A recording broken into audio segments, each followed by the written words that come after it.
Msikilizaji wa Radio Mambo, tuko katika haya maeneo ya Sango, na kumbuka kwamba tuko katika isho yetu ya hustle mtaani. Tumepatana na msee hapa kuchoma chapati. Leo tunapiga naye story, tujifunze naye 2-3, na ule kijana ambaye anatusikiza huko nje najua atakuwa anajifunza mengi.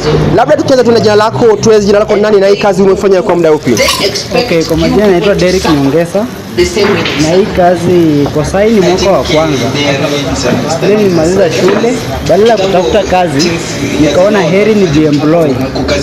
Nijiajiri mimi mwenyewe. Umesikia amesema alimaliza masomo akaona hataki serikali ama mtu amwajiri, akaamua kujiajiri mwenyewe, na hii ndio maana tunafanya hii shughuli ya hustle mtaani.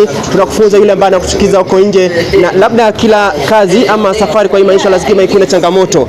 Changamoto gani ambazo umepitia kwa hii kazi kwa hii mwaka mmoja ambao umepiga hii kazi? Okay, mwanzo ukianza of course capital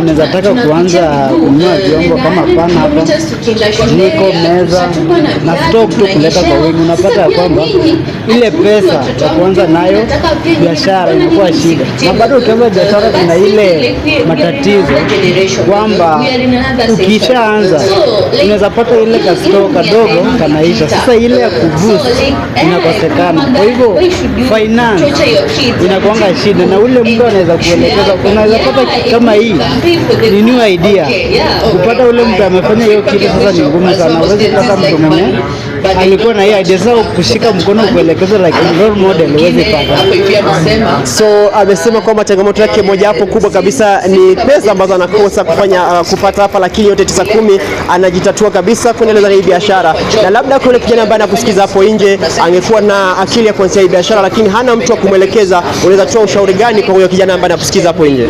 Kwa hivyo kitu moja na vijana ni tunakosa ile uvumilivu.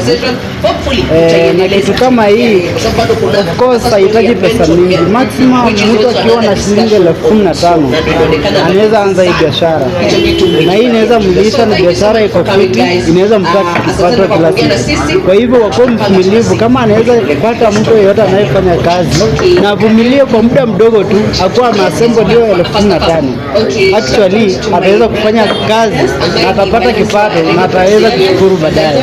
Umesikia huo wasia ni mzuri kabisa. Amesema kile kidogo ambacho uko nacho kama utakuwa unaweka basi utakuwa unaanza hii biashara. Nakumbuka kama hapa huwezi lala njaa, kila siku lazima upate kile kidogo cha kuingia nao kwa nyumba.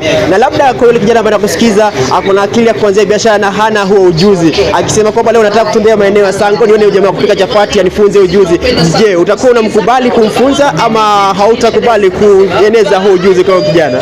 Sisi wote ni vijana na tunataka kuondoa kitu inaitwa self-centered, egocentric.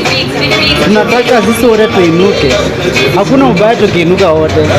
Kwa hivyo yeyote ambaye ataona ni vema ama anataka kufanya kazi kama hii anipigie tu simu ama nitafute. Akisha nitafuta, of course mimi sitakuwa mchoyo wa kumnyima kupata kipato, because hii Kenya ni kubwa na kutafuta pesa. Hii pesa hauwezi maliza mtu mmoja. Tukitafuta wote na kila mtu akuwe nayo, sisi wote tutafurahi tukiona wengine wanainuka. Kwa hivyo sina ubaya, yeyote anaweza taka kujifunza anaweza nitafuta tu. Umesikia akisema kwamba yuwazi kufunza. Nakumbuka ukitaka kumpata yuko hapa mkabala wa junction hii ya Sango, utampata hapa, atakuwa na kufunza. Kama unataka kujifunza kuchoma chapati atakuwa anakaribisha sana. Na kufikia hapo sina budi kulikunza jamvi hili la hustle mtaani. Nimekuwa mtangazaji wako Richard Ida.